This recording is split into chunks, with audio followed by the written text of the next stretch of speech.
பீரியட்ஸா don't worry என தொலைக்காட்சி விளம்பரங்களில் ஒரு பெண் மலையிலிருந்து இறங்குறது, ஓடுறது, மெத்தையில் சுழன்று சுழன்று படுப்பது போன்ற காட்சிகளை ஒவ்வொரு முறை பார்க்கும்போது 8வது படிக்கும்போது முதலாக அந்த விளம்பரம் தொலைக்காட்சியில் பார்த்த நிறைவே தான் வந்து போகும். ஒரு பெண் நாப்கின் மீது மையம் ஊற்றிட்டு இருப்பாங்க. எதுக்கு இதில் மையம் ஊற்றுறாங்க அப்படின்னு சொல்லிட்டு அம்மா கிட்ட கேட்டால், கருமம் இதையெல்லாம் டிவியில் காட்டுவாங்க அப்படின்னு கருப்பாய் பட்டி அந்த டிவியை போய் ஆஃப் பண்ணுவாங்க. பிள்ளைங்க கெட்டு போயிருன்னு சொன்னது இப்போது நினைவில் இருக்குது. எங்கள் அம்மா கூட இதெல்லாம் யூஸ் பண்ணால் குழந்தை பிறக்காதுன்னு பக்கத்து வீட்டில் லலிதா அக்காட்ட பேசிகிட்டு இருந்தாங்க அப்படின்னு சொல்லி தோழி கார்த்திகா சொல்கிறான். அது என்னவென்று தெரியாத வயதில் மாதவிடாய் என்பது மர்மமாகவும் நாப்கின்ங்கிறது ஒரு குற்றம் போல மனசில் விதைக்கப்பட்டுச்சு. எங்கள் கிளாஸில் வெயிலம்மா அப்படின்னு ஒரு பொண்ணு படித்தா. அவள் 10வது படிக்கிற வரைக்கும் வயசுக்கே வரல. அப்போ நீ ஆம்பளையா அப்படின்னு சொல்லி அவள் தோழன் கேட்டது எனக்கு இப்போவும் ஞாபகம் இருக்குது. இப்போது எரிச்சலை தூண்டு விஷயமாகவும் என் மனசில் இருக்குது.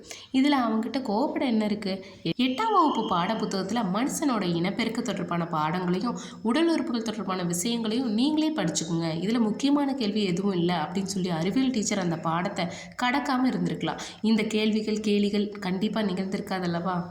இனிமேலாவது மாதவிடாய் குறித்து குழந்தைகளிடமும் ஆண்களிடமும் பேச தயங்குவதை நிறுத்துவோம். 11 வயது ஆகும்போது பருவத்தோட பாலின வேறுபாடு வரும் அப்படின்னு குழந்தைகளுக்கு புரிய வைப்போம்.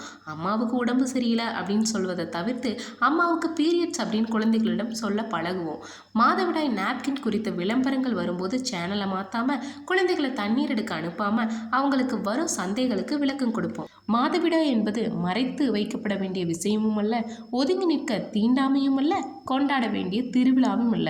அது இயல்பாக நிகழும் மாற்றம். அது பற்றி பேச தயங்கி கேட்க தயங்கி இன்னும் ஒரு தலைமுறை பெண்களை நாப்கின் தேடலில் சுருக்கமாக உடைத்து பேசி அவளோட சிறக விரிக்க துணை நிற்போம்.